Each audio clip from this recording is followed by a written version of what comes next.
একটা দুটা নয়, একসঙ্গে 4টা চৌকি কাঁধে করে নিয়ে যাওয়া হচ্ছে।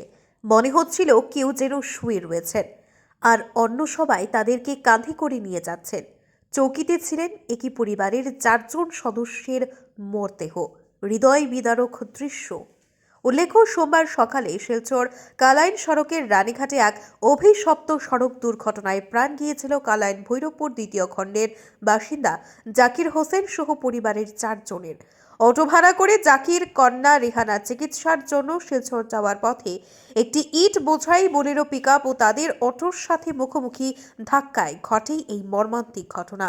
ঘটনাস্থলে মৃত্যু ঘটে গৃহকর্তা জাকির হোসেন, স্ত্রী রেজিয়া বেগম, ছেলে দিলুয়ার হোসেন বয়স 28 এবং মেয়ে রেহানা বেগমের বয়স 24। এছাড়া গুরুতর জখম হন অটো চালক, যিনি বর্তমানে চিকিৎসালয়ে জীবন মৃত্যুর সাথে লড়াই করছেন। অন্যদিকে সোমবার রাতে মরণোত্তর পরীক্ষার পর জাকির পরিবারের 4 সদস্যের কফিন বন্ধী মরদেহ নিজ বাড়িতে পৌঁছতেই কান্নার রোল উঠে পরিবারে। শোকের ছায়া নেমে আসে গোটা এলাকায়। সোমবার রাত থেকেই শোকার্ত লোকের ভিড়ের পর মঙ্গলবার তাদের শেষকৃত্যে শোকার্ত লোকের যেন জনসমুদ্র দেখা যায়। জাকির হোসেনের বাড়ি থেকে যখন মৃতদেহগুলো সারিবদ্ধভাবে জানাজার নামাজের জন্য নিয়ে যাওয়া হচ্ছিল, মনে হচ্ছিল কেউ যেন শুয়ে রয়েছেন, আর অন্য সবাই তাদেরকে কাঁধে করে নিয়ে যাচ্ছেন।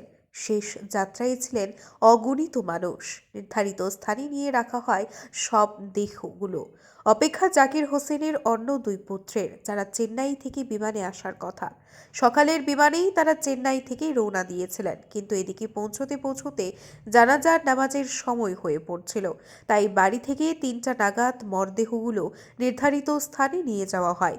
অবশ্য শেষ মুহূর্তে মৃত দিলুয়ারের 2 ভাই উপস্থিত হলে কান্নায় ভেঙে পড়েন তারা।